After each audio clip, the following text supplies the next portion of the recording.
Clear করে দেই। যারা কবুতর নেওয়ার জন্য আমার কাছ থেকে কবুতর ক্রয় করার জন্য যারা আমার সাথে কথা বলতেছেন, এই যে ভিডিওতে যে নাম্বারটা চলতেছে, এইটা আমার personal contact number, WhatsApp number, imo number, একই নাম্বার। এই নাম্বারে ফোন দিবেন, কথা বলবেন। আমার এই কবুতরের যে সেট আপটা একটু কাছে নিয়ে আসো। কবুতরের যে সেট আপটা, এই সেট আপটা দেখবেন ভিডিও কলের মাধ্যমে 100% অ্যান্টিসেপ্টি মেনটেন করে, মানে সিকিউরিটি মেনটেন করে আপনি আমার কাছ থেকে কবুতরটা ক্রয় করার চেষ্টা করবেন। তাইলে আমি মনে করি এই যে অনলাইনে প্রতারক চক্র দিয়ে যে ছড়াই ছিটাইয়া যে ভরে গেছে, এই সময়েও আপনি আপনার জায়গা থেকে কবুতরটা আমার কাছ থেকে একদম অথেন্টিক ভাবে ক্রয় করে নিয়ে যেতে পারবেন।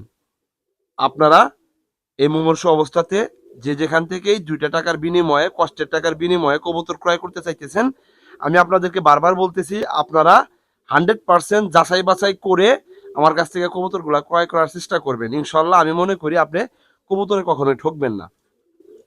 কথা বুঝতে পারছেন? যারা আমার সাথে বর্তমানে কথা বলতে চাইতেছেন, মেসেজ করতেছেন হোয়াটসঅ্যাপে বা ইমোতে, যারা নক করতেছেন, তাদেরকে এই বিষয়টা ক্লিয়ার করার জন্য আজকে ভিডিওটা করতেছি যে কবুতর ভাই যারাই নিতে চান না কেন, 100% আমার সাথে কথা বলবেন, ভিডিও কলে কথা বলবেন এবং আপনি কবুতর দেখবেন। আমার এই কবুতরগুলা আপনার ভিডিওর সাথে বা ভিডিও কলে যে দেখবেন এটার সাথে কি 100% মিল পান কিনা। যদি এইটা সত্যায়িত করতে পারেন, তাহলে আপনি এক জোড়া কবুতর আমার থেকে কিনবেন। তা না হলে কবুতর কিনবেন না ভাই। আমার সাথে ডিরেক্টলি কথা না বলে, আমার সাথে ভিডিও কলের মাধ্যমে কবুতর না দেখে আপনি কখনোই আবেগের বশে আমার কাছ থেকে কবুতর কেনার জন্য মন মানসিকতা জাগ্রত করেন না। ইতিহিতে আপনি লসও করতে পারেন।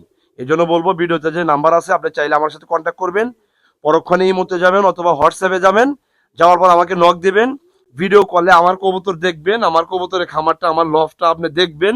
দেখার পরে যদি আপনার ভিতর থেকে বিশ্বস্ততার জায়গা যদি বৃদ্ধি পায়, যদি মনে হয় যে না আসলেও কবুতর তাজুল বাড়ির কাছ থেকে কবুতর কেনা যায়, তাইলে আপনি কবুতর কেনার জন্য প্রিপারেশন নেবেন। তার বাহিরে আদারওয়াইজ কোনো ওয়েতে আমার কাছ থেকে কবুতর আপনি চাইলেও নিতে পারবেন না। আমি ভাই ওই যে কবুতর ভিডিও দেখলেন, কবুতর দেখে ভাই কত টাকা দাম, এই জায়গায় দেওয়া যাবে কিনা, এই সেই হেন তেন, এইটাতে ভাই আসলে হয় না। আপনি আমার সাথে ডিরেক্টলি কথা বলে তারপর হচ্ছে হলো ভালো মন্দ বিবেক বিশ্লেষণ করে দেন হচ্ছে হলো কবুতর নেওয়ার চেষ্টা করবেন। আপনি যাতে আপনার কষ্টের টাকার একটা টাকা লস না করেন। ভালো থাকবেন, সবার জন্য শুভকামনা। আসসালামু আলাইকুম।